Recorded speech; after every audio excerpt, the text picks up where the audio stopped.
no peace.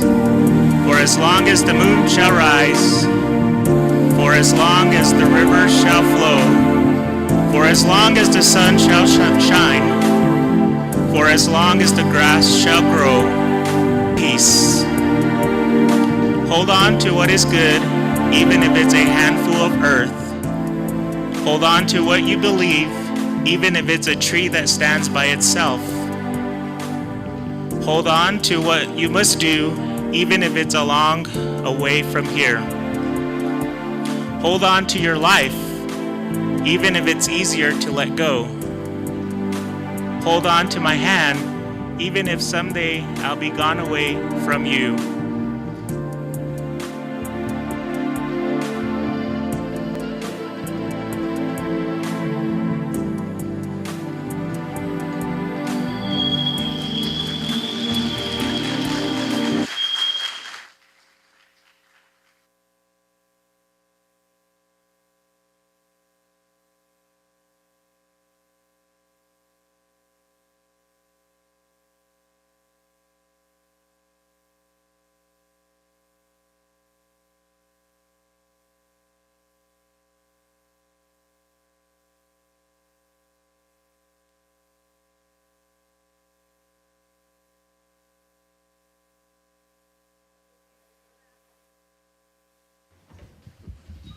There we go.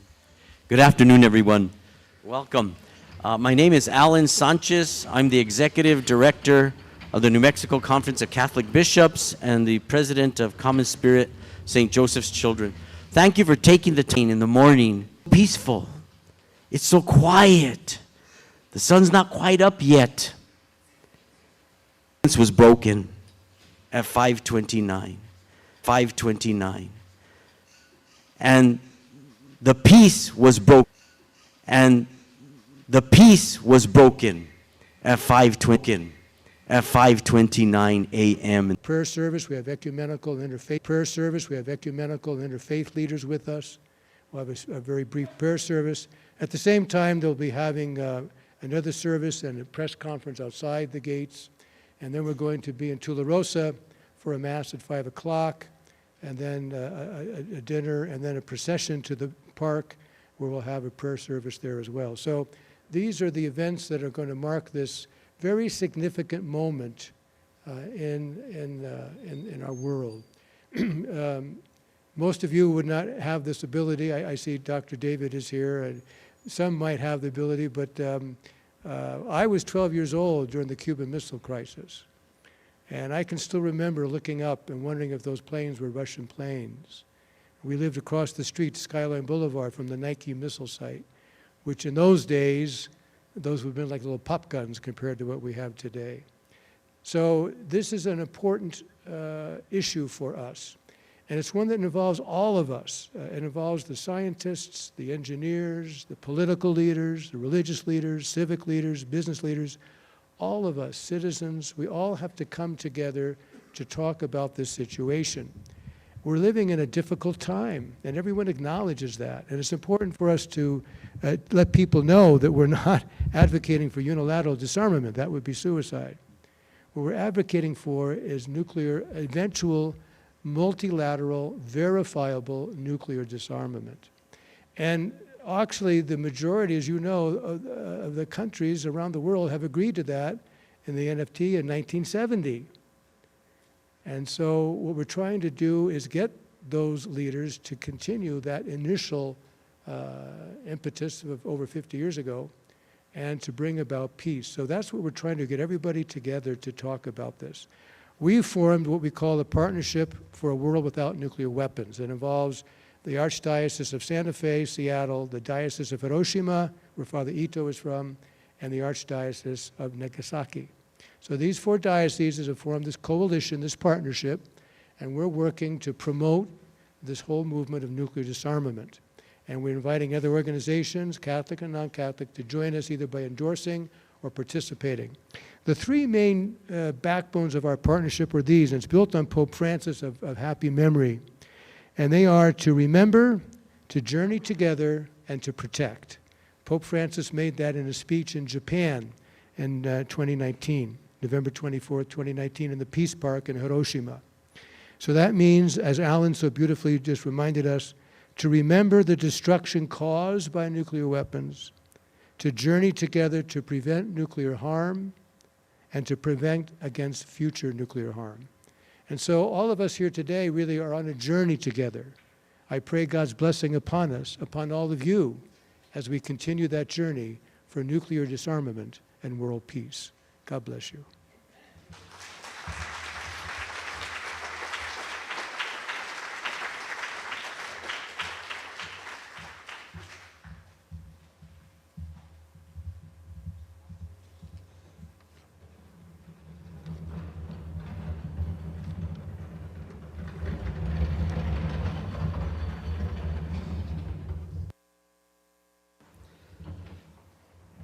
First, we bombed New Mexico.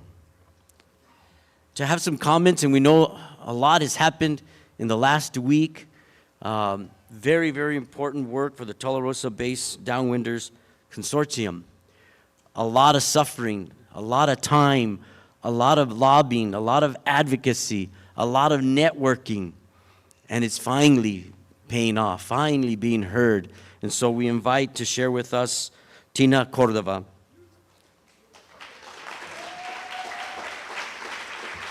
Congratulations, Tina.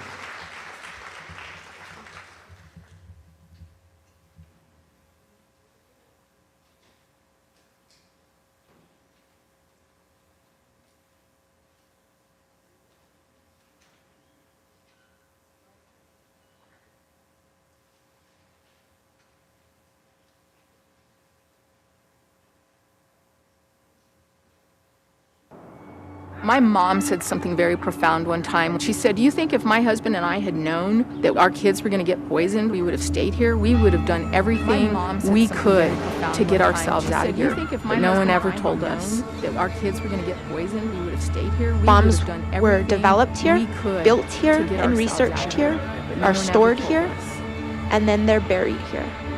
The U.S. government tested the first ever atomic bomb at the Trinity site in south central New Mexico. We were unwilling, unknown bomb at the Trinity site in south central New Mexico. We were unwilling, unknowing, uncompensated participants in the world's largest science experiment. Bob Alvarez asked an American official once, why didn't you do any studies of these downwinders? And the official told him off the record, well, what if we found something? They counted on us to be unsophisticated, uneducated, and unable to speak up for ourselves. We're not those people anymore. I'm not that person.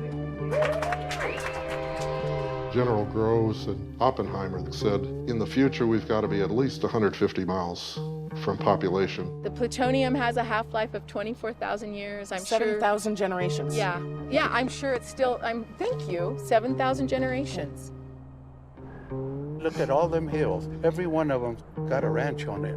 And everybody died of the same thing. Many of these people, I think, are in a way forgotten guinea pigs. They were sacrificed to national security. We have over 500 abandoned uranium mines between Laguna and Acoma Pueblo and the Navajo Nation. They extracted 32 million tons of uranium. American citizens were harmed in this process, and we have been relegated to nothingness. We don't exist as far as our government is concerned. I will continue to do this until the day that they finally acknowledge, or until the day that they put me in the ground. Ms. Cordova.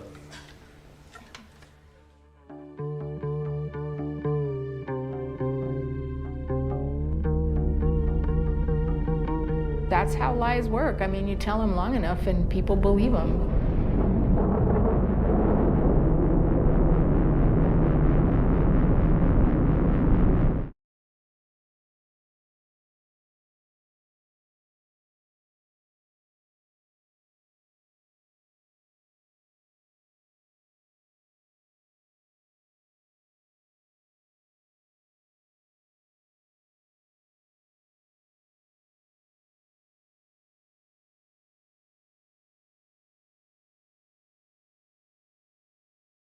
privilege of a lifetime to represent the people of New Mexico who are downwinders and to represent the uranium workers in our state. Downwinders, the term given to us by the US government to describe those people who lived adjacent to nuclear test sites. And in New Mexico, we lived as close as 12 miles to the Trinity site. No one warned us before or afterwards. Somebody told me once we weren't even guinea pigs because they checked back on guinea pigs. 80 years and no one has ever come back to acknowledge the harm that was done to the people of New Mexico when they detonated the first bomb.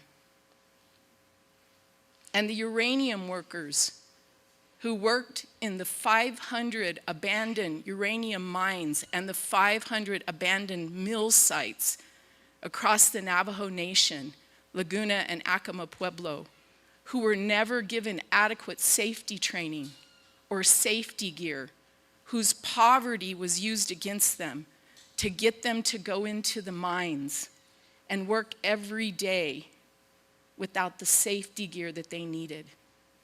They're dying without assistance. I have a friend who worked as an ore transporter. She told me they gave her safety goggles, a dust mask, a hard hat, and they told her when your truck runs out of brakes, look for a berm on the side of the road and run the truck into the berm. That'll stop it. There has always been a lack of concern for human health involved with this 80-year history.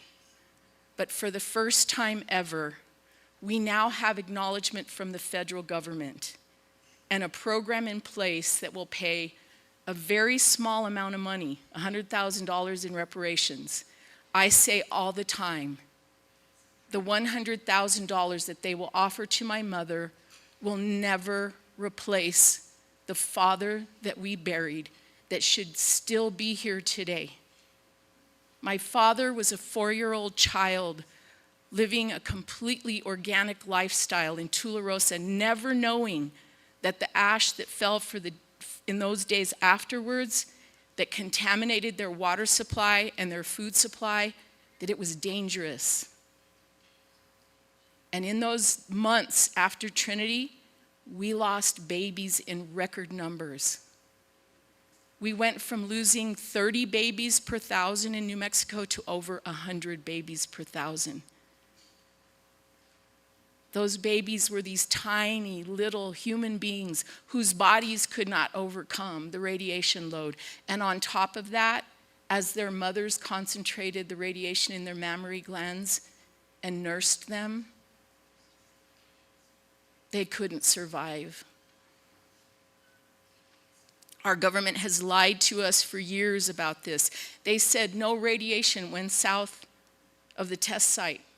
Although we had all these recorded histories from people about how the ash fell for days afterwards. That's the one thing my grandmother told me she remembered. She said it was July, it was hot, we had our windows and our doors open. We would hang wet bed sheets out in the windows to create a cool draft, and we kept having to rinse them because the ash. And she said, and we kept sweeping it out of our homes and dusting it off our countertops. And the government never returned, never warned us afterwards, never said that we should be concerned. But today we have acknowledgement, and we have the beginning of going back to the government for more, and we will do that. We will absolutely do that. They stripped out the health care, and that's not okay. That's not okay. We will continue to go back. And I just want to say one other thing. We also have an amazing acknowledgement from our state government. They're going to dedicate a sign on July 16th, the 80th anniversary of Trinity, outside the Stallion Gate entrance to the Trinity site. And forevermore, there will be a sign there that acknowledges the sacrifice and the suffering of the people of New Mexico who were the human collateral damage to the first nuclear test on Earth. I hope that many of you will join us on July 16th, not just for the sign dedication off of Highway 380 at the Stallion Gate entrance, but in Tularosa as we read out the names of our loved ones who were sacrificed to the first atomic bomb. Thank you so much.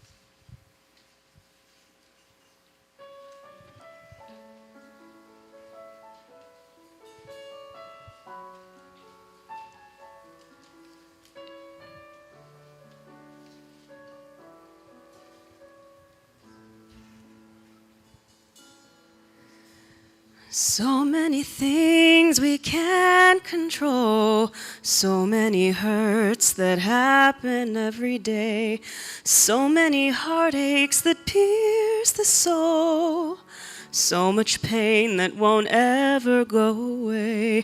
How do we make it better? How do we make it through? What can we do when there's nothing we can do? We can be kind, we can take care of each other, we can remember that deep down inside we all need the same thing. And maybe we'll find, if we are there for each other, that together we'll weather whatever tomorrow may bring.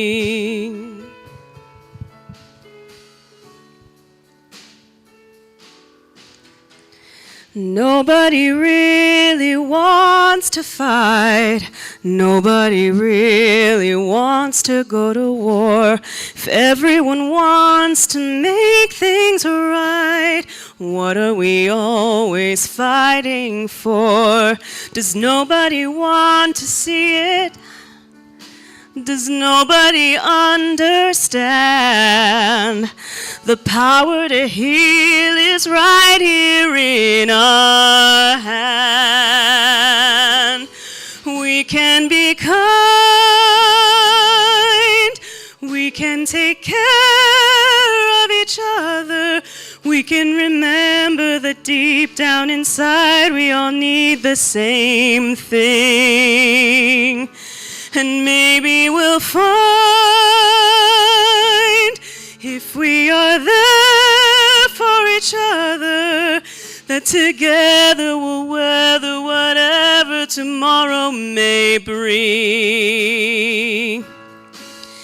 And it's not enough to talk about it, not enough to sing a song.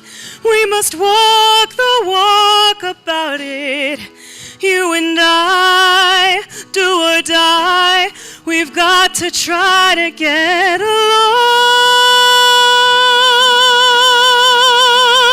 We can be kind. We can take care of each other. We can remember that deep down inside we all need the same things. And maybe we'll find, if we are there for each other, that together we'll weather whatever tomorrow may bring.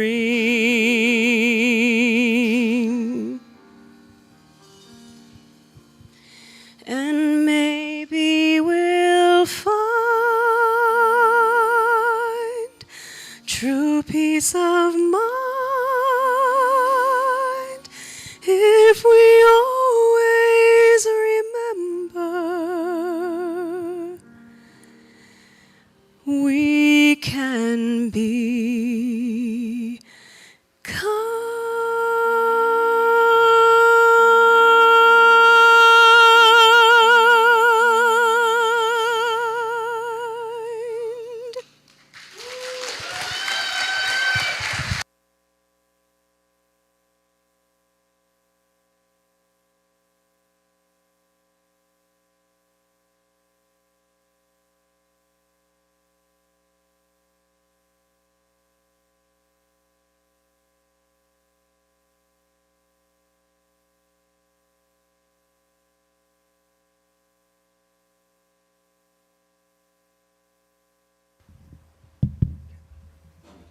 Jenny, that was beautiful. Thank you so much.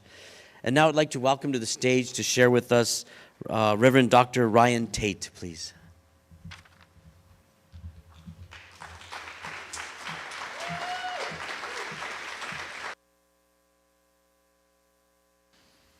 Let us bow our heads in prayer, and I invite you all to do a light hum as we pray together on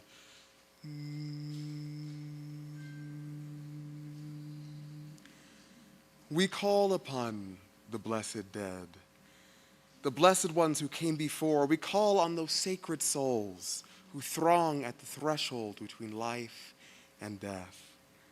Those who existed in fame and infamy, known and unknown, family and foreigners. Particularly, we remember those who call upon the memory of those who suffered from nuclear violence, from radiation exposure, fallout, and weapons of mass destruction. We pray over the bones of the earth, and we call upon the Spirit within all living things, which indwells the essence of creation. In holy community, we pray with the waters of the Rio Grande, with the Ota River, the Jemez and the Sandia Mountains, with the Chugoku Mountains. We pray that the legacy of their suffering and pain grants us the wisdom to learn from our mistakes, the resolve to not make them again, and love to undo them. By the blessed grace of souls elevated and unelevated, we give light to those who endured this injustice from this side and continue to watch it into the present. May we uplift and elevate all living beings who suffer, and may our pursuit of justice fill the cracks created in the baseless and unending hunger of money, domination, and power. May we secure the peace our ancestors never saw. Ashe, Aibobo. Amen.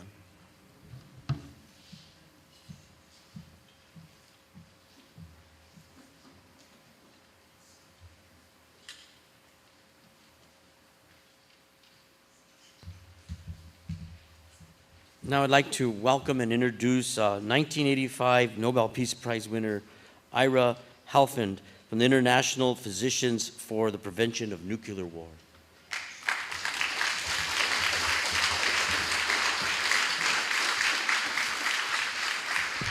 Good afternoon, everyone, and thank you for joining us for this event today. It occurs in an unusual year. It is both the 80th anniversary of the Trinity, Hiroshima, and Nagasaki disasters, and it is also a year in which 5 countries which have nuclear weapons have engaged in active warfare. And so it is important for us both to acknowledge and do what we can to undo the harm which has taken place already in Japan, here in New Mexico, which Tina has spoken so eloquently just a few minutes ago. But it is also important for us to acknowledge and do what we can to avoid the even greater harm which looms on the horizon if nuclear weapons are used again. I want to take a few minutes to talk to you about what will happen if there is a nuclear war. We have, as a society, done an extraordinary job of denying the danger that we face. And so it's important for us to remind ourselves of what is at stake if these weapons are used again. I want to begin by describing what would happen to a city attacked with nuclear weapons today. Many of us have images of Hiroshima and Nagasaki. Excuse me, we've seen the pictures. They're terrible warnings of the power of nuclear weapons, but what we really need to understand is that they do not begin to prepare us for what will happen if nuclear weapons are used again today. The Hiroshima bomb was 15 kilotons. Most of the bombs in the US and Russian arsenal are 100 to 800 kilotons, 6 to 50 times more powerful than the bomb that destroyed Hiroshima. And major American and Russian and Chinese cities are not targeted with one bomb. They're targeted with 5 or 10 or 15 or 20 of these weapons. It's hard to describe to you what it would look like to have 10 bombs going off all at once. So I'm going to use a model of one single, very large explosion. The explosive power in this model is actually a little bit greater than would hit any but the largest cities. The destruction I'm going to describe for you is actually an underestimate, because you do cause more damage if you use many smaller bombs and spread them out over the area you're trying to destroy. But this model gives us an idea, an approximation. It puts us in the right ballpark. Within 1/1000th of a second of the detonation of this bomb, a fireball would form, reaching out for 2 miles in every direction, 4 miles across. Within this entire area, everything would be vaporized. The buildings, the trees, the people, the upper level of the earth itself would disappear. To a distance of 4 miles, the explosion would generate winds greater than 600 miles per hour. Mechanical forces of that magnitude destroy anything that human beings can build. To a distance of 6 miles in every direction, the heat would be so intense that automobiles would melt. And to a distance of 16 miles in every direction, the heat would still be so intense that everything flammable would burn.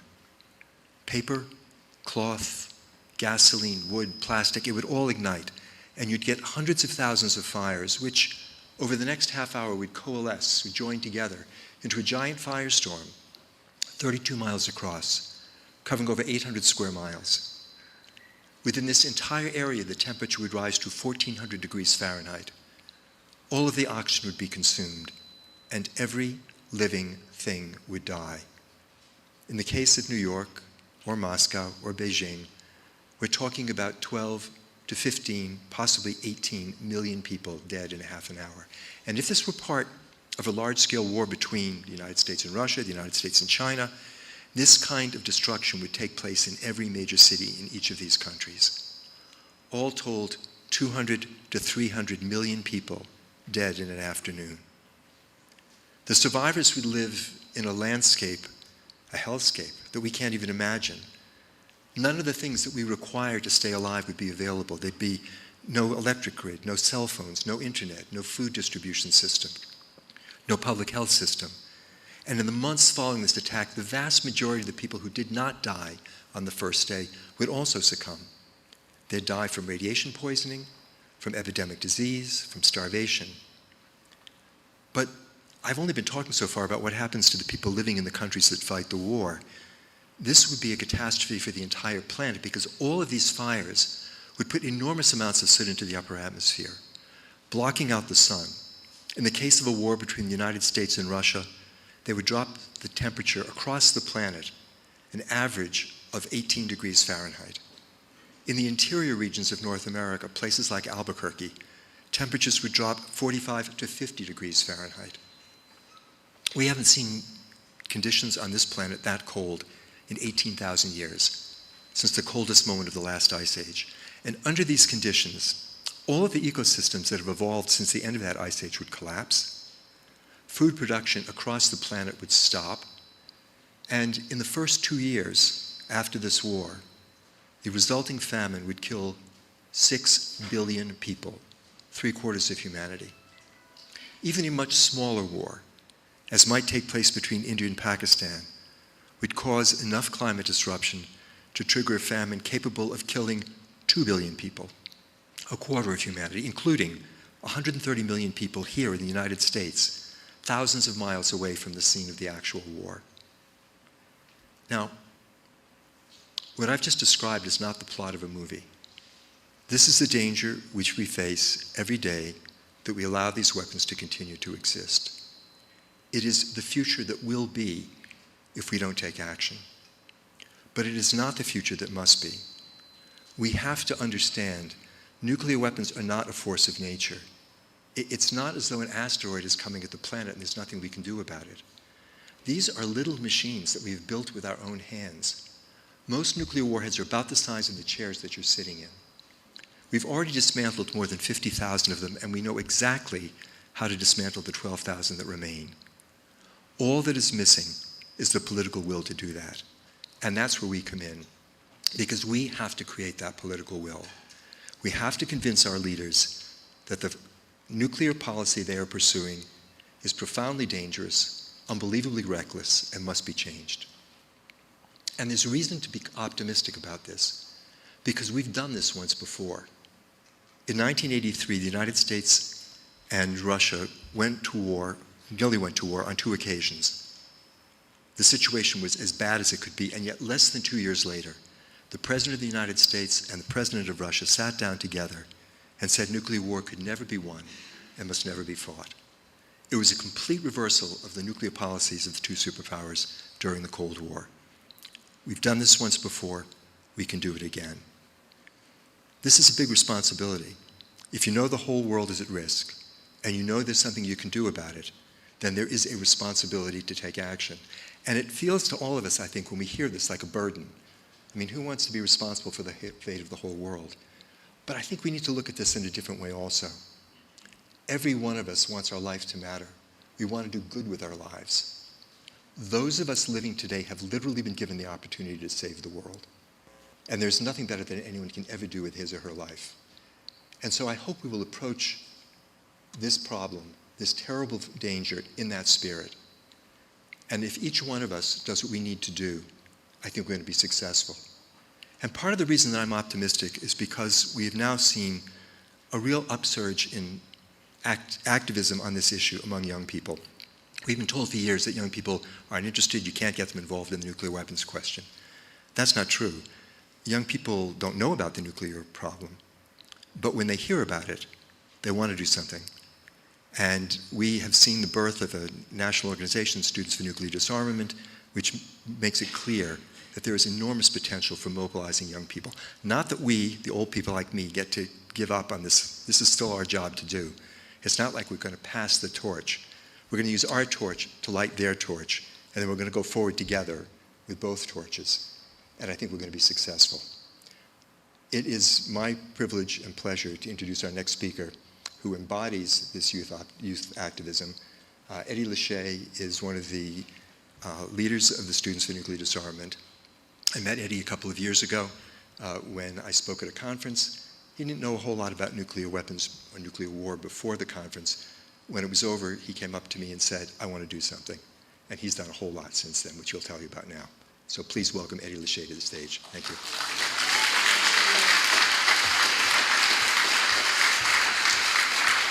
Hello, everyone. I'd like to ask you, after hearing Dr. Helfand's speech, who doesn't want the scenario that he described to ever happen? Raise your hand. I feel the same way as many of you the first time that I heard Dr. Helfand share about the impacts of nuclear weapons 2 years ago. Today, I'm going to share with you how I got involved with nuclear disarmament as a result of hearing his speech. So my name is Eddie Lachey, I'm 19 years old, and I'm a second-year civil engineering student at California Polytechnic University in San Luis Obispo, California.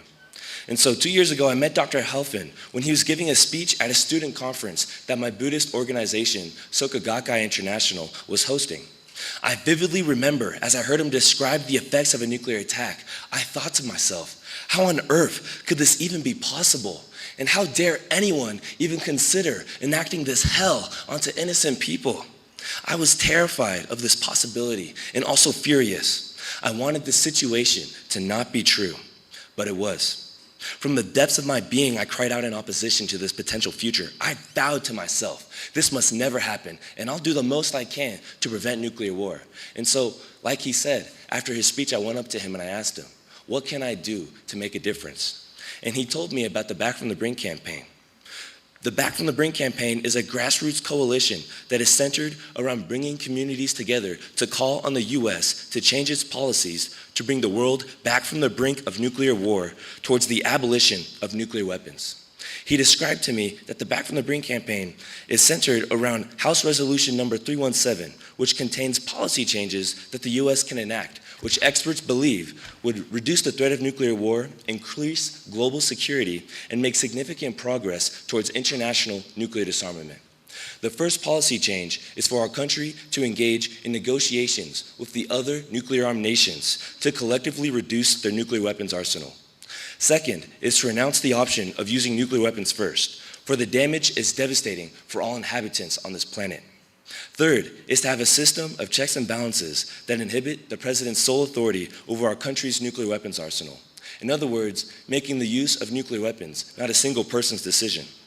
Fourth is to remove all U.S. nuclear weapons from hair trigger alert, also known as launch on warning policy. This is a tactic from the Cold War era that is still in place today. It allows for over 400 of our land-based nuclear weapons to be launched within 5 minutes of a president's order. One may ask, why would taking missiles off a hair trigger alert increase our security? The Union of Concerned Scientists answers as follows. Doing so would remove the time pressure to launch these missiles very quickly in the event of a warning of an attack. It would eliminate the risk of launching missiles in response to a false warning. At a minimum, it would reduce the risk of accidental and unauthorized launches, end quote. The fifth policy change is to cancel the U.S.'s current plan to put over $1.7 trillion over the next 30 years into enhancing our current nuclear weapons arsenal. Not only is this a waste of money, but it is done in the hopes of winning a nuclear war. But the truth is, there is no winning a nuclear war, because everyone suffers. These policy changes can only be passed through the efforts of ordinary people like us. How this happens is through the democratic process of citizens urging their local city governments and representatives to agree with these policy changes, and for those cities and representatives to then call for these policy changes to be implemented on the national level. To get their cities to take a stand for nuclear disarmament, citizens can make a resolution that calls on the city to support these policy changes. This is what's known as the Back from the Brink resolution. Then they can collect signatures and move their city council members and get them to hold the resolution up for a vote. If it passes, then the whole city is now effectively calling on the United States to enact global disarmament. So the more cities that do this, the more pressure it is on the federal government to change their nuclear weapons policy and do what they say.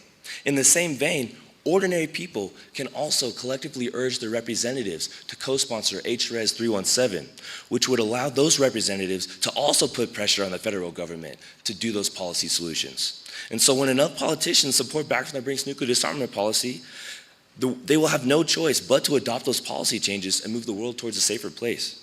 And keep in mind that this is only possible with the help of ordinary people like us. And by the way, during intermission, you guys have the opportunity to reach out to your representatives. We have the materials for that today. So moving on, after hearing about this campaign from IRA, I was encouraged to get a Back from the Brink resolution passed in my hometown of Burbank, California. And so, during the fall of my senior year, I decided to start a nuclear abolition club in my high school. But I was unsure if anything could be accomplished, and I was super nervous about speaking in front of groups of people. But what gave me the strength to continue forward was my determination to abolish nuclear weapons, to rid the world of this evil, to protect my home, my country, and the people whom I share the world with. And so with the sense of mission in my heart, the club soon consisted of a determined group of students who worked to bring our community together to stand for nuclear abolition. We informed our classmates about the threat of nuclear war, had guest speakers at the school, held booths on campus with educational posters, and met with our city council members and mayor. And to our surprise, just 3 months after the club founded, we got the mayor on behalf of the whole city to issue out a proclamation of support for the abolition of nuclear weapons. Yeah.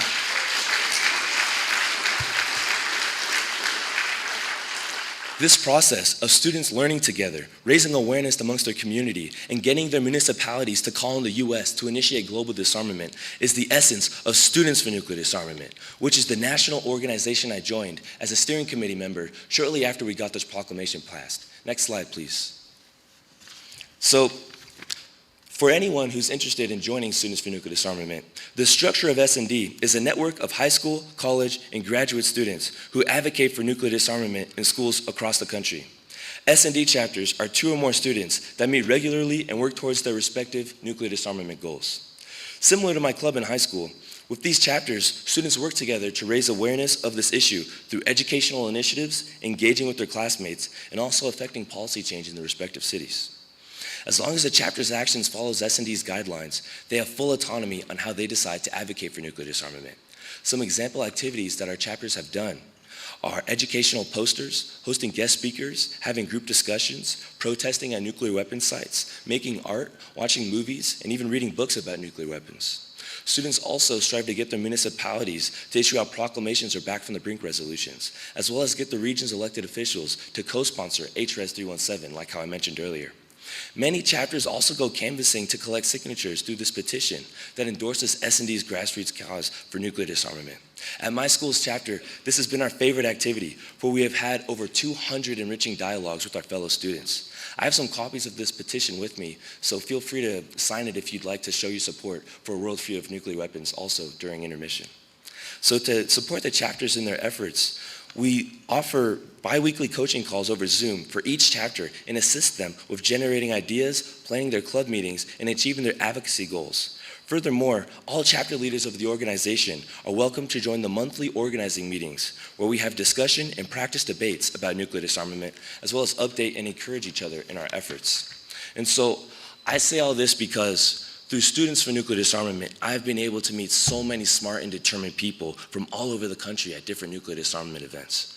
And the one event that I will never forget was a 2024 Interfaith Trinity Test Remembrance event that took place here in Albuquerque, New Mexico. This was the first time I had ever been to this state, and by the end of the event, I had developed such a love for this state and all the people in it. I learned about New Mexico's scarred history with nuclear weapons proliferation and how much it impacted the people living here.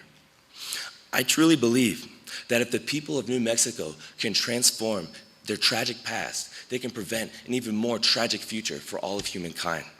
And so after last year's event, a determined wish for the victory of New Mexico burned brightly in my heart, and it is still strong today. And taking that experience with me, I thought to myself, what is there to gain in the suffering-filled road that only leads to the end of the world? I thought about what needs to change, and it came to me that the only way for a world to enact disarmament is for people to have a change of heart. When more and more people are of the common mind that going to war and stockpiling these nuclear weapons is utter madness, then I believe our world will become more peaceful. However, in order for us to get to this point, what urgently needs to be upheld is an indomitable respect for the dignity and sanctity of all life on this planet. This is the way towards peace, and disrespecting life's preciousness is the root source of all suffering that human beings cause on each other in this world. Everything stems from this: racism, violence, apathy, and of course, the possession and use of nuclear weapons. I urge all of us to strive to recognize these negative tendencies in our own lives and do our best to overturn them every day. I also encourage us to reach out to our friends, our neighbors, our coworkers, our classmates, and share with them something we learned from today. Open your heart to them and ask for their thoughts about the threat of nuclear war. To guide us in our journey, I'd like to end my speech by sharing the words of the Buddhist philosopher and educator Daisaku Ikeda, whom I regard as my mentor in life, by sharing an excerpt from one of his annual peace proposals titled Building Global Solidarity Toward Nuclear Abolitions, which he sent to the United Nations. He starts by imploring us to consider these questions. Are nuclear weapons really necessary? Why do we need to keep them? What justifies our own stockpiles of nuclear weapons when we make an issue out of other states' possession of them? Does humanity really have no choice but to live under the threat of nuclear weapons? And he continues, if we are to put the era of nuclear terror behind us, we must struggle against the real enemy. That enemy is not nuclear weapons per se, nor is it the states that possess or develop them. The real enemy that we must confront is the ways of thinking that justify nuclear weapons, the readiness to annihilate others when they're seen as a threat or as a hindrance to the realization of our objectives. Let us abandon the habit of studiously ignoring the menace posed to Earth by nuclear weapons, and instead demonstrate that a world without nuclear weapons can indeed be achieved in our lifetimes. Raising one's voice or taking action is something that we all can do. All that is required are the natural feelings shared by people everywhere, the desire to live in peace, the wish to protect those we love, the determination to spare the world's children needless suffering. It is the passion of youth that spreads the flames of courage throughout society. This courage, transmitted from one person to the next, can melt the daunting walls of difficulty and open the horizons on a new era in human history. Based on the proud determination to make the struggle for nuclear abolition the foundation for a world without war, and convinced that participation in this unprecedented undertaking is the greatest gift that we can offer the future. I call on good people everywhere to work together toward the realization of a world finally free from the menace of nuclear weapons, end quote. Please, let us embody these words as we leave this hall today, as we walk through the streets and see the beautiful people and trees and buildings. Let us appreciate the life around us and vow to protect it from the ultimate death that is nuclear war, to preserve thousands of years of human history and to ensure thousands more into the vast future. Let us take action and protect our world. Thank you so much. This concludes my speech today. Thank you.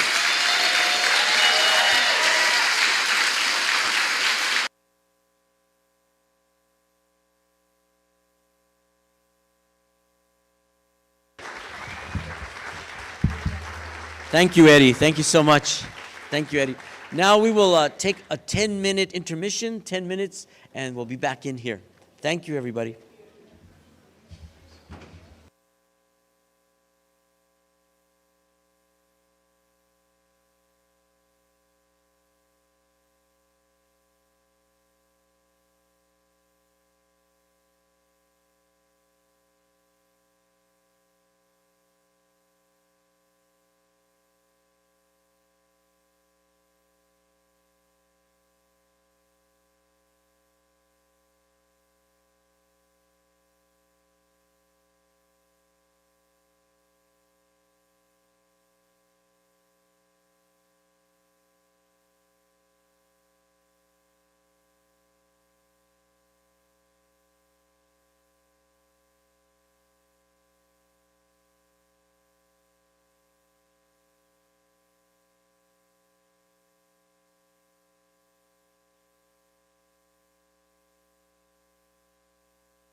Ladies and gentlemen, please take your seats. We're about to start the second half. Thank you.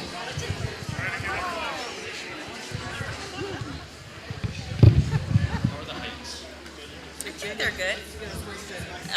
I'm loud. I'm loud. I don't want to be too loud. Mic control. I'm soft. So let's Testing one. You want to be next to? Yeah, it's fine to be in front of the mic. You and I are in front of the mic.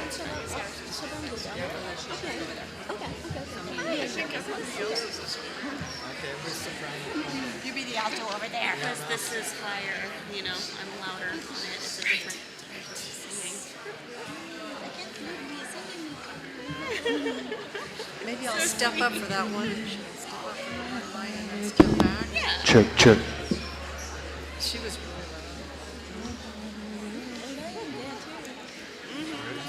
How was your open house? I'll tell you later. It was interesting.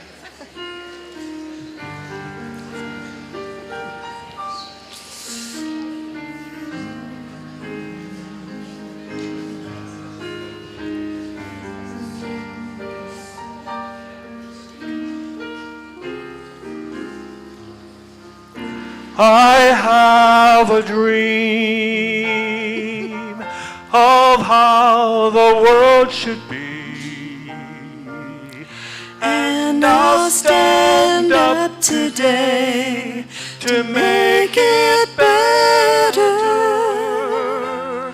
for I know that I believe in you.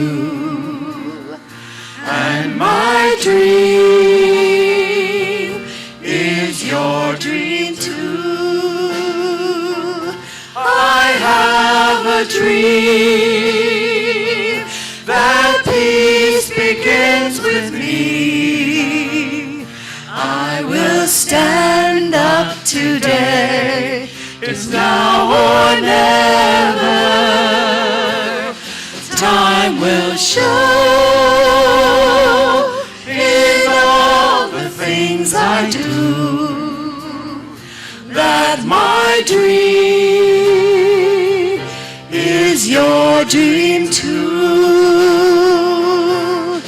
Be a candle in the darkness for the people. Only seek the light. I have a dream. Come give your hand to me till the clouds roll away. Let's stand together, you and I will see the sun break through. If my dream is your dream too, for I know that I believe in you, and my dream is your dream too.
To invite To lead us in prayer, Rabbi Shefa Gold, Director of CDEEP. Welcome.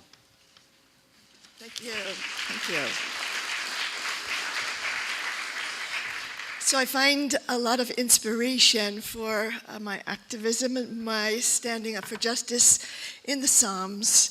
So Psalm 132 says, "Let the priest in you be robed in justice, and let the lovers sing." And that felt like such perfect advice for us. As we rise to meet the challenges of this world, we can call on the part of us that is the priest, the place of spiritual authority, clothing that aspect in justice, remembering that holiness requires our serious commitment to truth, equality, compassion, and integrity.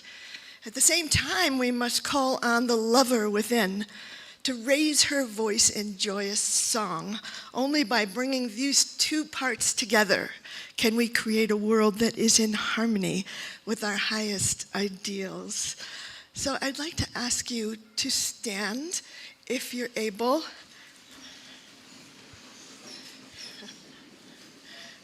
And to find the priest in you, to raise up that sense of your own empowerment. And so I sing, "Let the priest in you be robed in justice. Let the lovers sing, let the lovers sing. Let the priest in you be robed in justice. Let the priest in you be robed in justice. Let the lovers sing, let the lovers sing. Let the priest in you be robed in justice. Let the lovers sing, let the lovers sing. Kohanecha, Yilbashu tzedek chosadecha, Yiranenu kohanecha, Yilbashu tzedek chesdecha, Yiranenu. Let the priest in you be robed in justice. Let the lovers sing, let the lovers sing. Let the priest in you be robed in justice. Let the lovers sing, let the lovers sing. Kohanecha, Yilbashu tzedek chasidecha, Yiranenu kohanecha, Yilbashu tzedek chasidecha, Yiranenu. And let us say amen.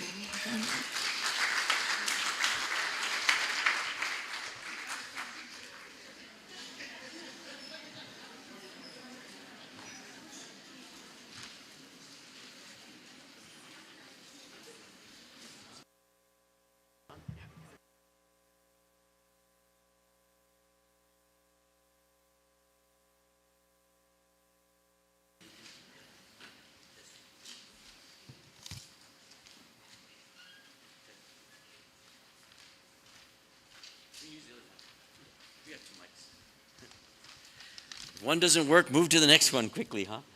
I want to welcome and to inform us and keep us educated and keep us on track of what's happening in New Mexico. It's a pleasure to welcome and to invite Jay Coughlin of the Nuclear Watch New Mexico to make us a little smarter today.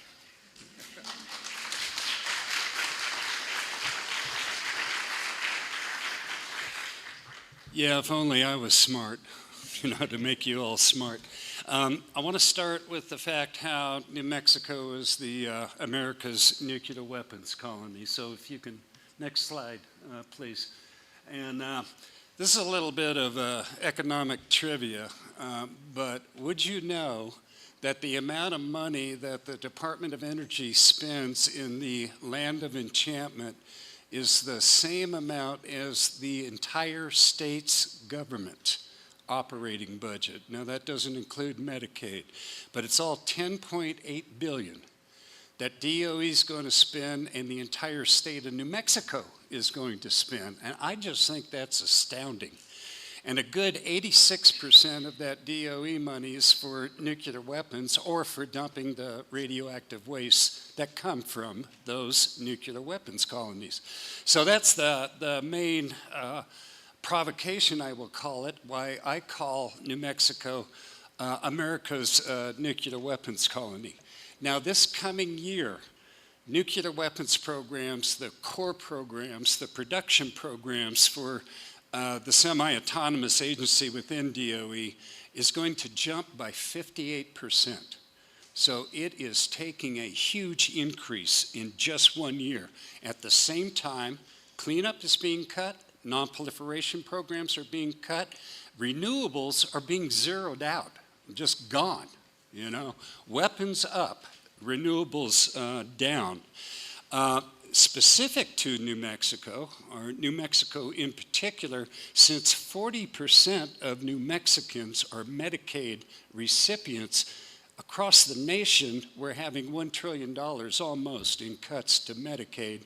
And then we have $2 trillion for nuclear weapons modernization. Now during all of this, New Mexico ranks dead last in the well-being of our children, and I take that personally as a father and grandfather. We're dead last in the well-being of our children, and we're dead last in the quality of our public education. So you got to ask, what good does all of that nuclear weapons money do?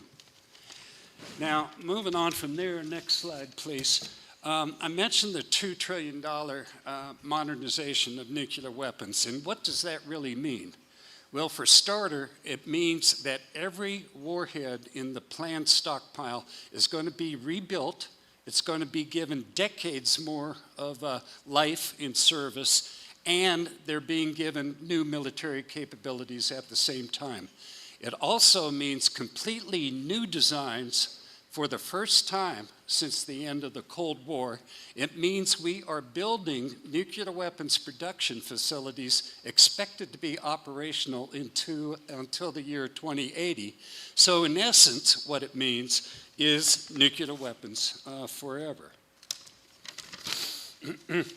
Now, the one-word rationale that's used for modernization and for nuclear weapons, period, it's always deterrence. It's always that we have weapons to prevent others from using them against us. But I'm not going to say that's an outright lie. I think it's best described as a half-truth. And yes, we have deterrence, but at the same time, the Pentagon has explicitly rejected, decade after decade, has rejected minimal deterrence, and it keeps a hybrid of deterrence and nuclear warfighting capabilities, and that's why we have thousands of weapons instead of just a few hundred. That's why we're going to have new designs, new production labs, and that's why we're going to have nuclear weapons forever. And I just want to add, there is a long history of accidents and miscalculations that have repeatedly brought us to the verge of nuclear Armageddon. So in sum, it's deterrence itself that is the threat. Instead of deterring others, I want to repeat this, it's the so-called deterrence itself that is the threat. Now, key to this nuclear weapons modernization is the production, the expanded production of plutonium pits up at Los Alamos National Laboratory. And in this case, a pit is not a hole in the ground, it's like the pit of a peach, and instead of being fruitful, it's made out of plutonium. A take-home point for you all of this future pit production, which is exorbitantly expensive and for which they do not have credible cost estimates, none of it is to maintain the existing stockpile. It is all for future new design nuclear weapons. And these new weapons cannot be tested because of the testing moratorium, or conversely, could pressure the US to resume testing, after which all hell would break out. Independent experts say that pits last at least a century. They don't give it an expiration date. They just say they last at least a century. We already have at least 15,000 existing pits. going to create more radioactive waste, and Los Alamos has a chronic record of nuclear safety incidences. And next slide, good. You're doing a very good job, thank you. So I need to begin to wrap up, but arguably, whether you know it or not, we are well into a second nuclear arms race. And in some respects, it's arguably more dangerous than the first. We now have hypersonic weapons. We have cyber weapons. We have multiple nuclear actors, greater chance of regional nuclear war. Just 2 months ago, India and Pakistan had a hot war. And that could have gone nuclear. And that could have taken away all of South Asia right there. The final danger that I very much want to point to is the advent of artificial intelligence. And there's been a number of incidents in which human judgment has prevented all-out nuclear war. What's going to happen when AI sidelines human judgment? So again, this new arms race, we need to be concerned about it. And I'm real proud of Eddie representing young people, and let's have young people getting into this. So it's up to Eddie and the young folks, you know, to bring an end to this second nuclear arms race. And, you know, I lived through the first. Now, I ask, you know, there's an obvious answer to why is nuclear disarmament necessary. And I'm going to let Robert McNamara answer that. And he was defense secretary under JFK during the Cuban Missile Crisis. And his answer was short and sweet. We survived the Cuban Missile Crisis only by luck. That's not me saying that. That's a defense secretary saying that. So that's scary. And to say something trite and true, we can't rely on luck as a sustainable strategy for our civilization to continue to survive. So I got to wrap up now. I know that Thea's getting mad at me. She too needs a real round of applause. I can't tell you how hard she works. And yeah, I'm buttering her up right now because I know I'm making her mad. But this would not happen without Thea. She's a superb organizer. But ending on what can you do? Now, first of all, I want to give a shout out. Michael Ketter, stand up, will you please? Deer in headlights right there. And we could not work him into the program, but just know that he's a biochemist. Say that louder, please. Chemist, okay, just chemist. Yeah, he is setting up mobile labs around the country to check out contamination around Department of Energy sites. He's already busted the DOE in Ohio, and he's going to do so here in New Mexico. So I urge folks, have a chat with Michael, and he is gracious enough to show up. But to the all-important subject of, I got 2 minutes left?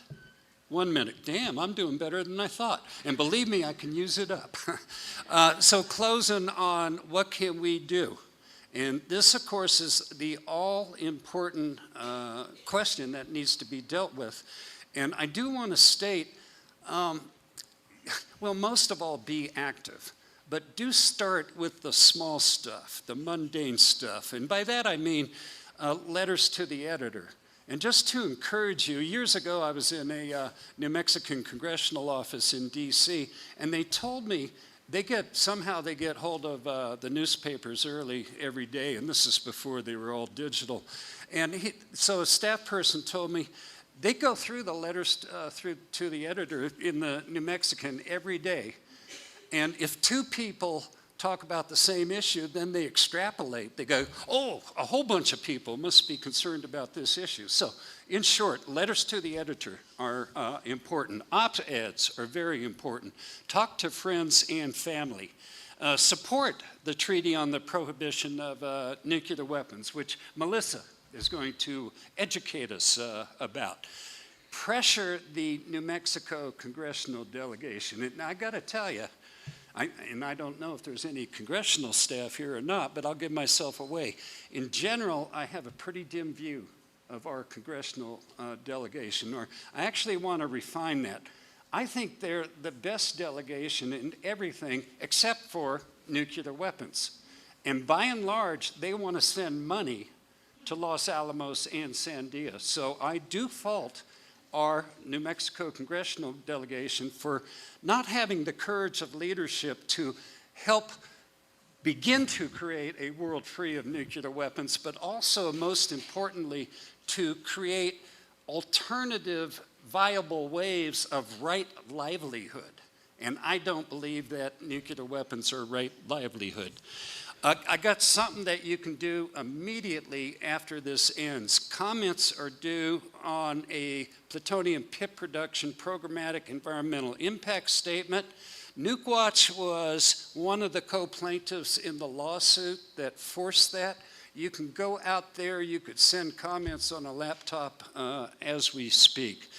Finally, and I didn't even get into the growing tide of fascism, but I'll just say, I think the pending elections coming up, the midterm elections in 2026, they might be our most important elections ever. And we got to get out and get the vote. You know, there's no question. Yeah.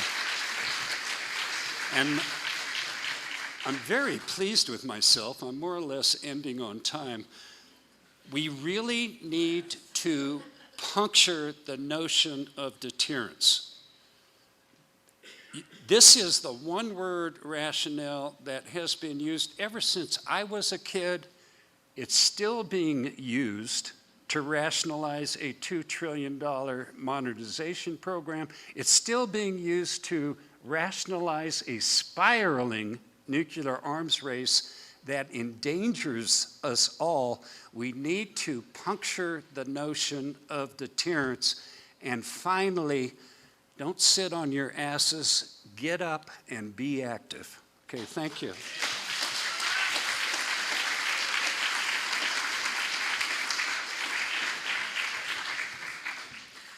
Thank you, Jay. You know, we have such wonderful speakers today.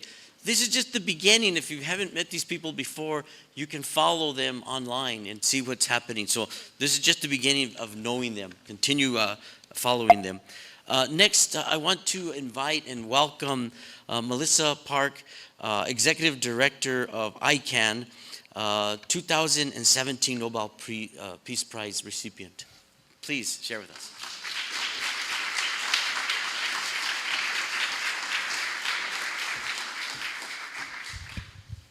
Hello, everyone. Hello. Nice to see you all. Thank you for being here. I want to start by acknowledging the traditional custodians of these lands and to thank them for their thousands of years of gentle stewardship. This is a time of heightened fear and discord, a time when the world is faced with new and very serious nuclear-related threats, as other speakers have mentioned.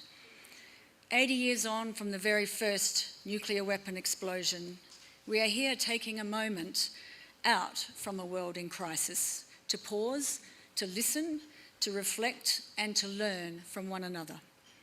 It couldn't be a more important moment to stand on these sacred lands together, to meet one another, sharing stories, truth-seeking, truth-telling. And the truth is that nuclear weapons are the only devices ever created by humans that have the capacity to destroy all complex life on Earth. The truth is that the horror of nuclear weapons did not begin and end with Hiroshima and Nagasaki. These doomsday devices were created here in the United States, and their first victims were Americans. Before Hiroshima and Nagasaki, the US bombed its own people, its own soil, here in New Mexico on July 16, 1945. The truth is that this was not empty desert, as some have claimed. It was home to Indigenous and other local communities made up of families, children, workers, farmers. There was rich plant and animal life. incredible cultural heritage, sacred sites. The radioactive fallout from the Trinity test spread across 46 states, reaching even Canada and Mexico. Communities nearby, like Tularosa, were never warned or evacuated. What we commemorate here today was not some historical event of 80 years ago with little relevance to today. The Trinity explosion was only the beginning of 80 years of harm. It led to the nuclear bombings of Hiroshima and Nagasaki that killed 250,000 people and harmed many more. And Trinity led to more than 2,000 nuclear weapons being detonated around the world, from Algeria to Kazakhstan to the United States and the Pacific Islands, including 728 detonations in Nevada and 67 detonations in the Marshall Islands, including the US's largest ever nuclear weapons detonation, Castle Bravo in the Marshall Islands on the 1st of March 1954. And I want to acknowledge the presence here today of Marshallese nuclear survivor Benedict Madison.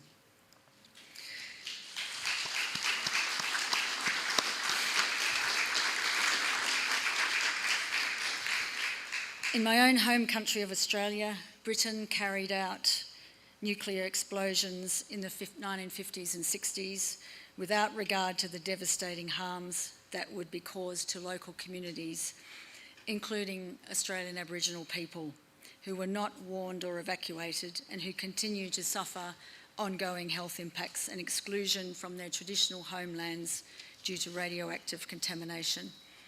These so-called tests carried out around the world inflicted catastrophic harm, mostly on Indigenous, colonised and vulnerable communities and their environments without consent or information, and with an era of secrecy that has continued to this day.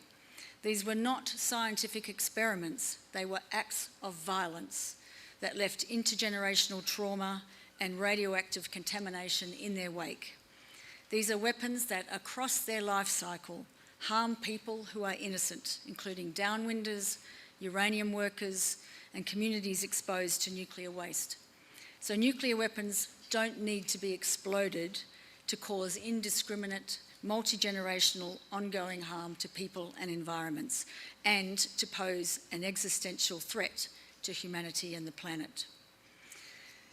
As Tina and Jay here have talked about, here in the US, while survivors have fought for basic recognition and medical care, the US is spending $2 trillion on nuclear weapons modernisation. But as the Federation of American Scientists has shown, this program offers no meaningful increase in security, risks a new global arms race, and diverts critical funds away from healthcare, housing, and environmental action. Every dollar spent on nuclear weapons is a dollar not spent on social programs, infrastructure, healthcare, education, clean water, and environmental protection. This is a profound misallocation of resources that hinders human progress. A fundamental reallocation of resources is needed, from destructive capacity to constructive potential. The recent reinstatement and expansion of compensation for radiation-exposed communities in the Reconciliation Bill passed in Congress on July 3rd is a long overdue step towards justice, and we commend the dedicated survivors and other activists who fought for it. We also recognise that this is a first step, with more work to be done, and as an international campaign, we stand in solidarity with your efforts at the national level to achieve justice for all impacted communities. I hope we will finally see here in the United States a congressional investigation, a truth-telling into the impacts of Trinity and all other aspects of nuclear weapons development, a national apology for the harms caused in the name of national security, and a recognition that nuclear weapons do not provide security. They destroy it, as evidenced by the testimony of nuclear survivors. From the beginnings of our international campaign, it started back in Australia in 2007, we knew it was survivors' stories that could break the hold that nuclear weapons seem to have on our global politics and diplomacy. And they did. Because of powerful voices of people at the front lines across the globe, we now have a treaty in the United Nations that bans nuclear weapons, provides a pathway under international law for nuclear armed states to disarm in a time-bound, verifiable manner, and that will support communities and environments impacted by nuclear weapons for the first time ever.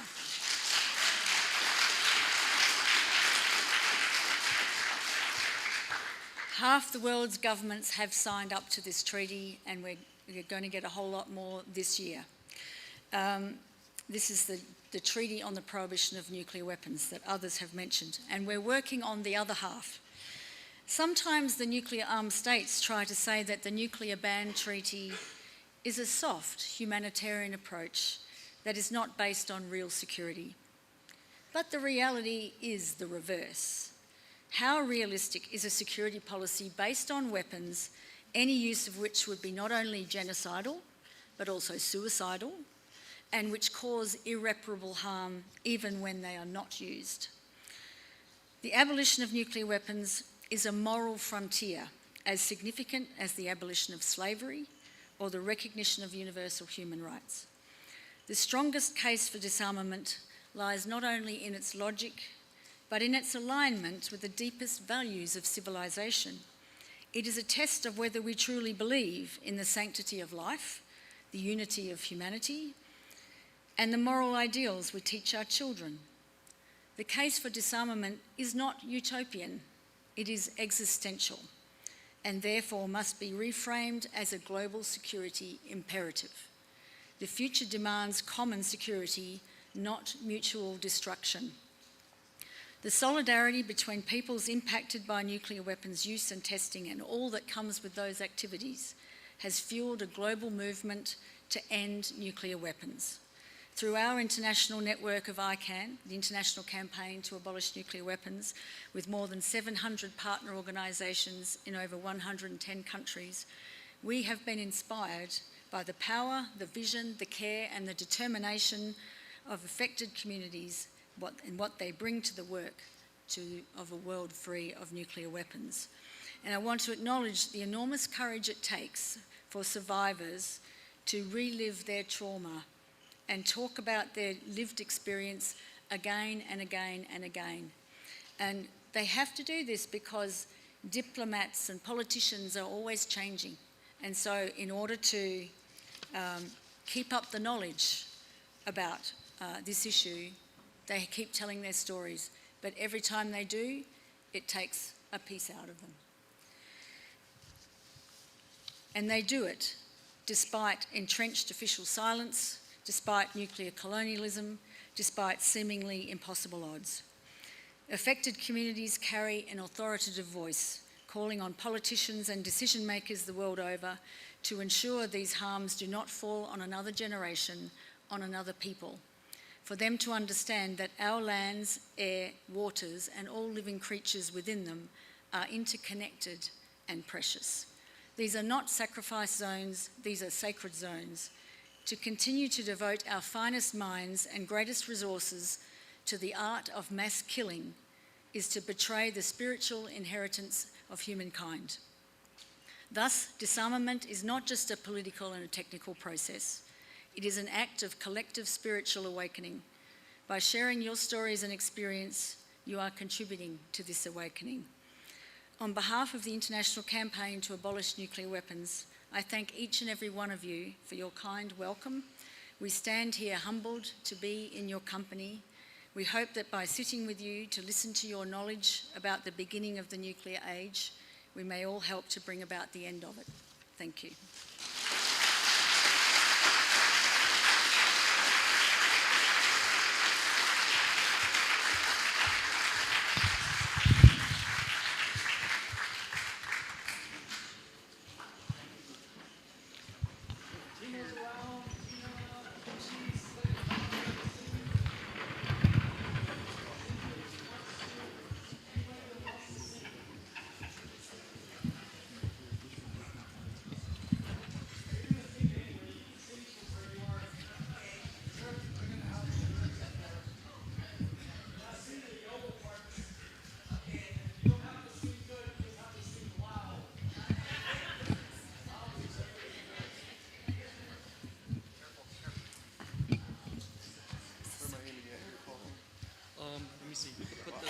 back, whatever, just. Yeah, right.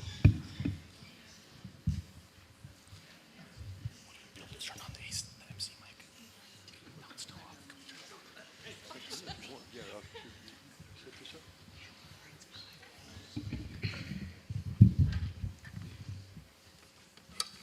This a little bit closer.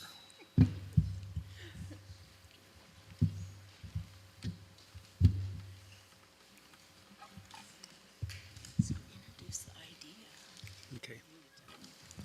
So, I wrote this song for the downwinders and uranium miners and the movie First We Bombed New Mexico. Oh, we have an extra microphone over here. Yeah, for the Supremes. Yeah, come on up. Okay, well, they can hear us. Yeah, they'll hear us. And you guys have to sing. I typed it up and everything. Yay. Thank you for joining us. Oh, thank you. Thank you. Can you see over there? Go.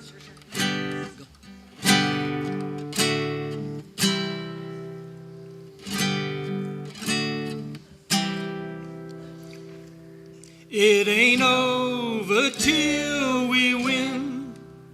We'll come back again and again. On the side of the Santos, we'll fight for our friends. It ain't over till we win.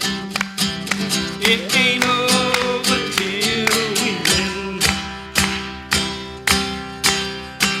So all you downwinders, come on over, First Nations people. Come on over, all you war heroes. Come on over, sister warriors. Come on over, scientists with children. Come on over, lawbreakers and lawmakers. Come on over, the Trinity craters, not as big as the hole in our hearts. So it ain't over till we win. Our children know what's happening. If we fall by the wayside, they will step in. It ain't over till we win. Everybody! It ain't over till we win. Sound good. So cancer survivors, come on over, farmers and ranchers. Come on over, all you war heroes. Come on over, Marshall Islanders. Come on over, moms of St. Louis. Come on over, we're all downwinders. Come on over, the Trinity craters, not as big as the hole in our hearts.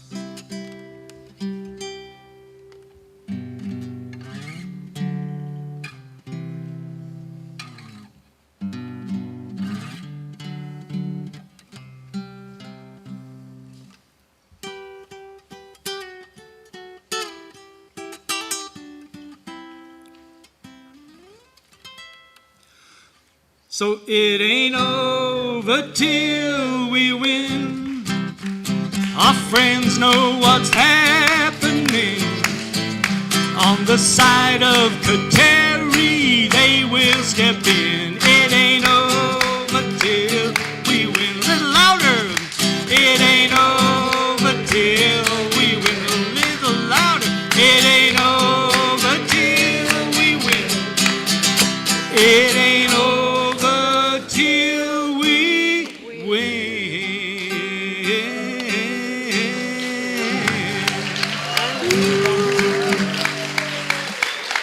Now say, after a count to three, say, and we won. 1, 2, 3. And we won! Thank you.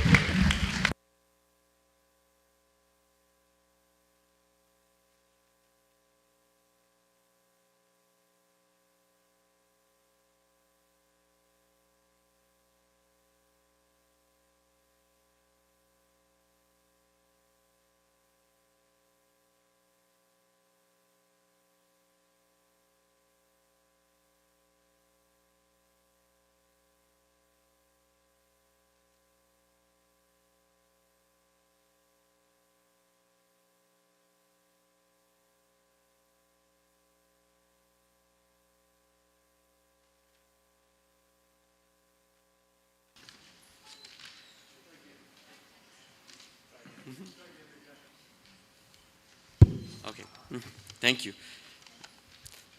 Keep us humble, right? I'd like to welcome and to invite to lead us in a call to action and prayer, Aidan Strauss from the SGI General Director. Welcome. Thank you very much. Thank you.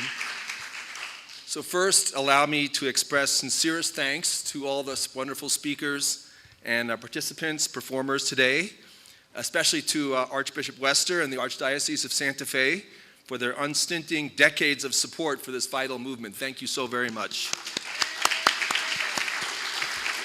As well, sincerest thanks to all who have worked tirelessly and inconspicuously behind the scenes to make this event possible. Thank you very much. I would especially like to join many others in again congratulating Tina and the Downwinders Consortium. After 20 years, a beam of light has appeared with the passage of RICA.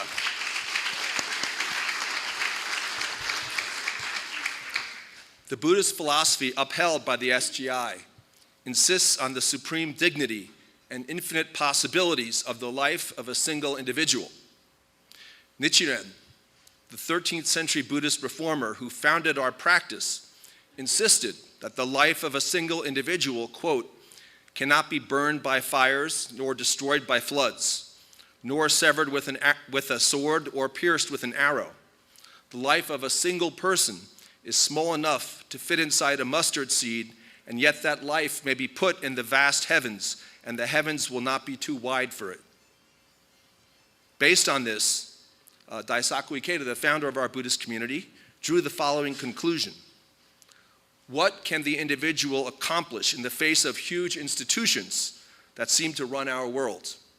This feeling of powerlessness can fuel a vicious cycle that only increases a sense of futility. But at the opposite extreme of this sense of powerlessness lies the infinite value of the life of a single individual. The inner determination of one person can transform everything. It gives ultimate expression to the infinite potential and dignity inherent everywhere. We need to look no further than, of course, the examples of Mahatma Gandhi or Rosa Parks, for examples.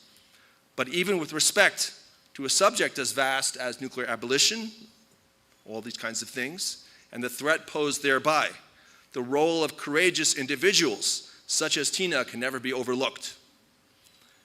I had the opportunity recently to watch the Turning Point series on Netflix. Has anyone watched that? Yes.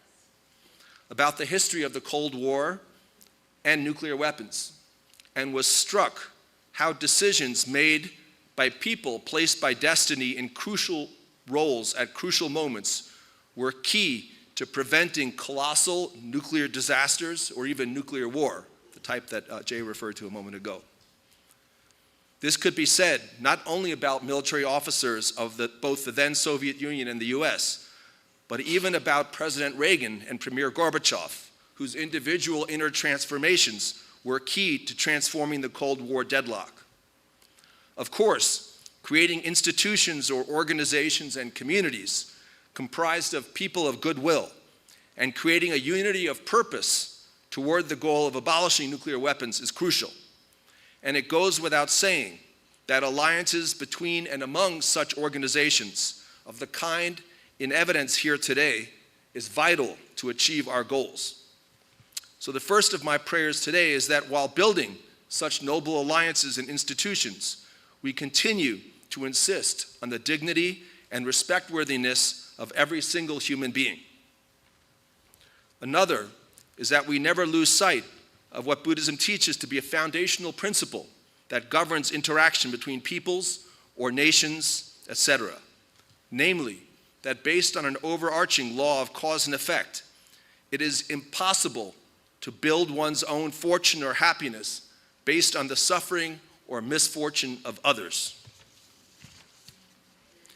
My third prayer, coupled with a call to action, is that starting from today, we step forward to again fearlessly engage in heartfelt, direct, yet respect-worthy dialogue with those whose opinions and ways of living may differ from ours, or even greatly differ from ours. I believe it was just such an alliance across geographic, political, even ethnic boundaries that enabled the passage of RICA. Humanity took priority over other considerations in this circumstance. Just in closing, the theme of the gathering today was 80 years and still waiting. I believe that to bring about the profound shift in society we all wish to see, we ourselves must shift our hearts and start afresh from this moment.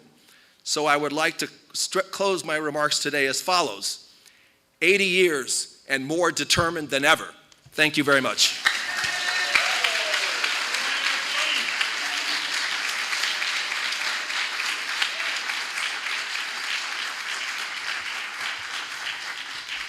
Thank you to all the speakers.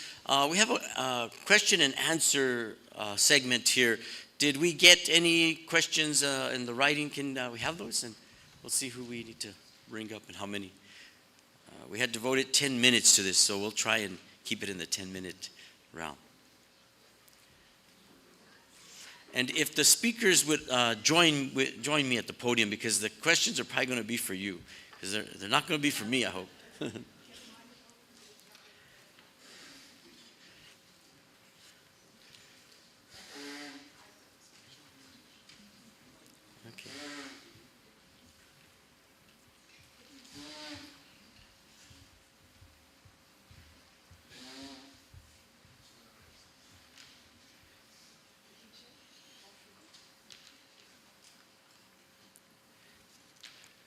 Okay, the first question I think is an easy one. This is for Melissa.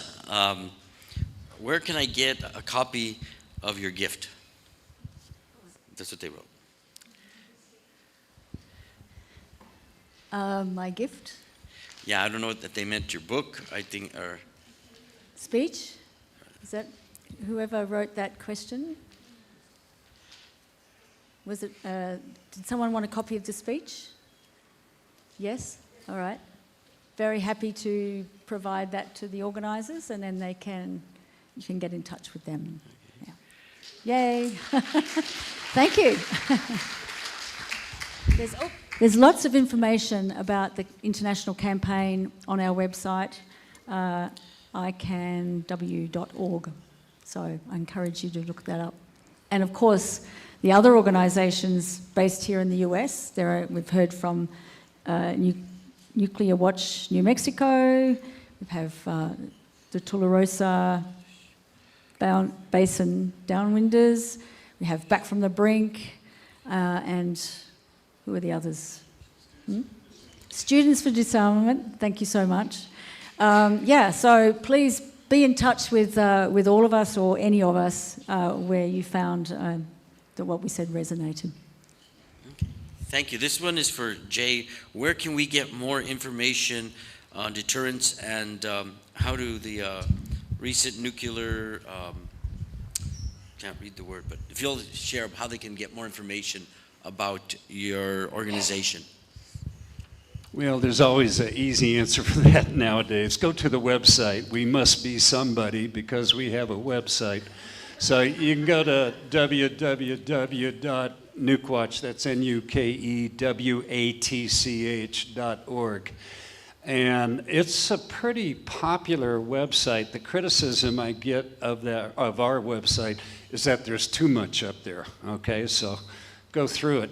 On plutonium pit production, again, it's nukwatch.org, and if you go to the top left menu, you will see fact sheets, first of all, on plutonium pit production, and there's also a fact sheet that is New Mexico, America's nuclear colony.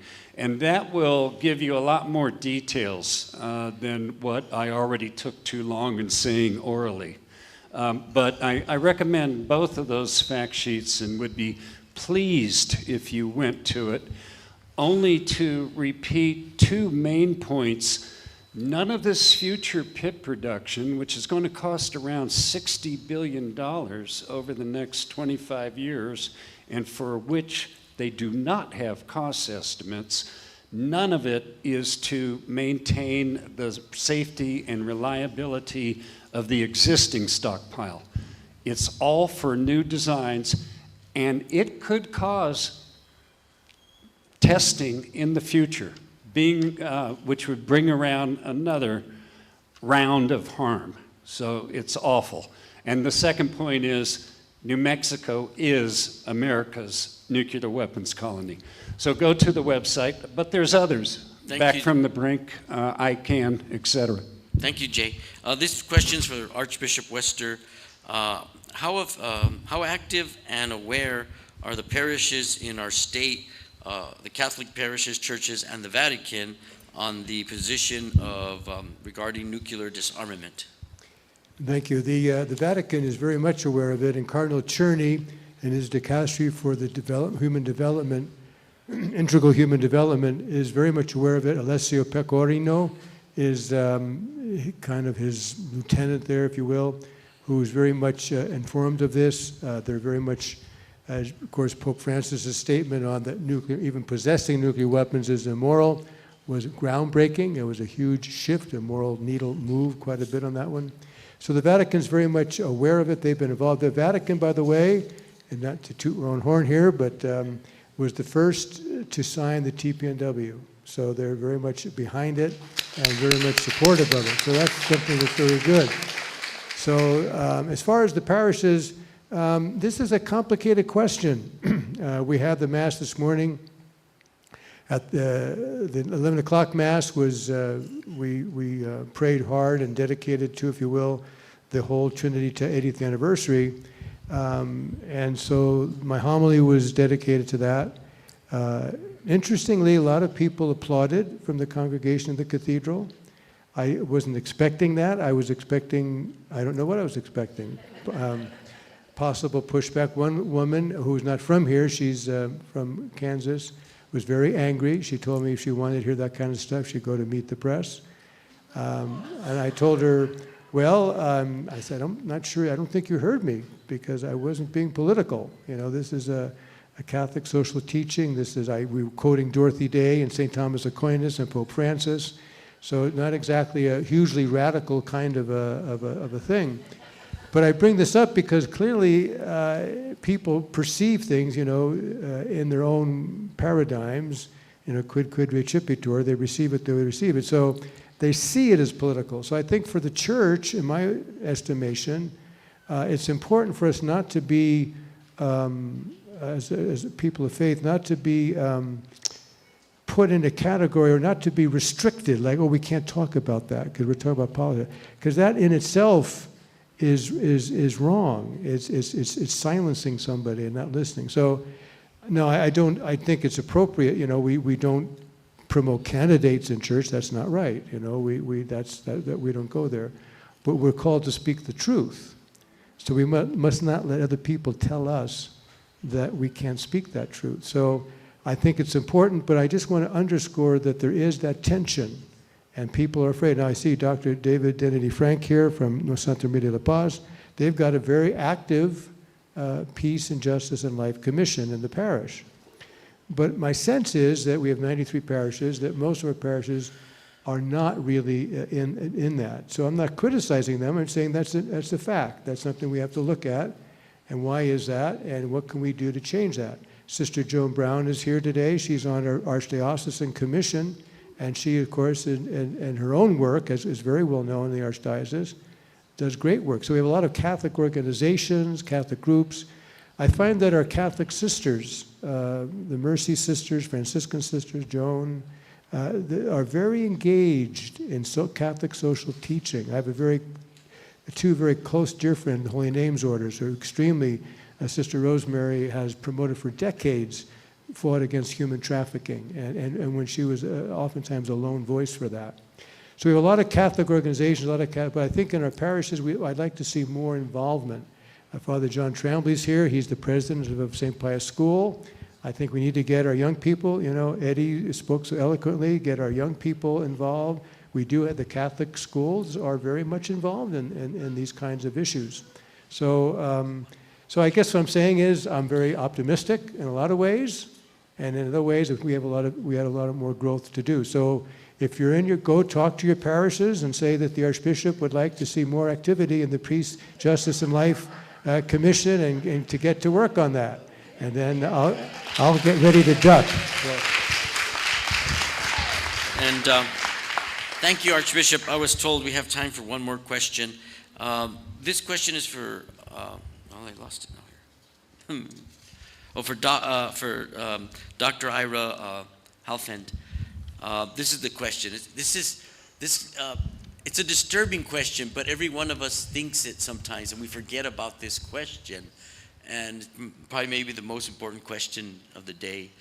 In public record, do you know how many times the earth and her people have been on the edge of world nuclear disaster? Yeah, it's a great question, actually. We don't know how many times because most of the bad incidents probably are not in the public domain.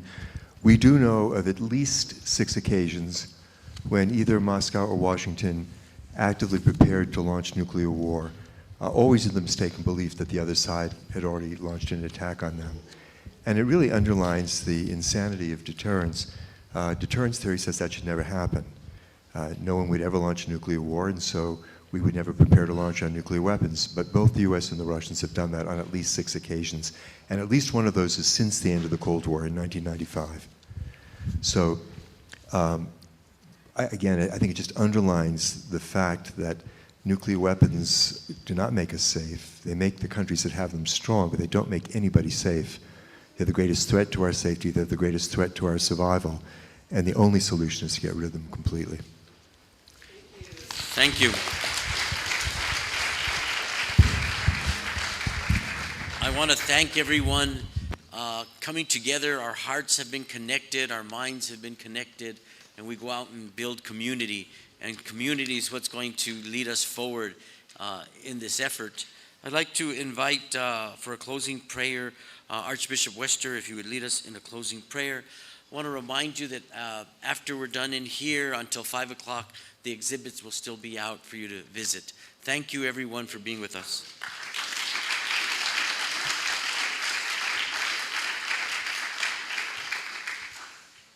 Why don't we all stand then for our closing prayer, please? And I'm sure we come here from different faiths and different traditions, I'm sure, so let us all just take a moment and call to mind this moment we've been together, the great gift of time that we've given to each other and God's holy presence in our midst. So we just take a moment to call to mind God's presence.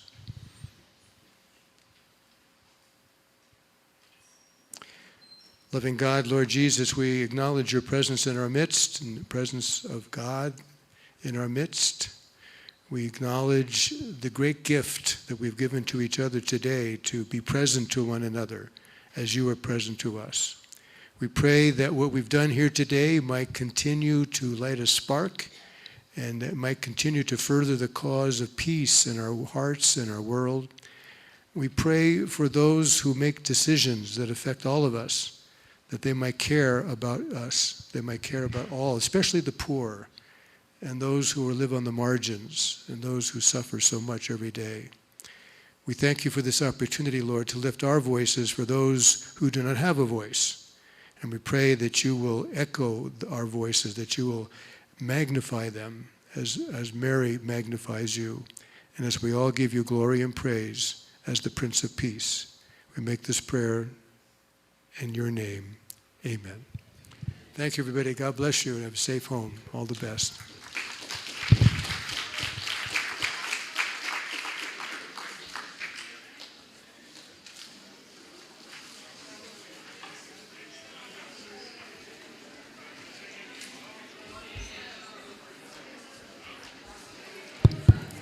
Ladies and gentlemen, we really encourage you to visit all the information tables. You'll be able to speak with our speakers. They'll be in the lobby.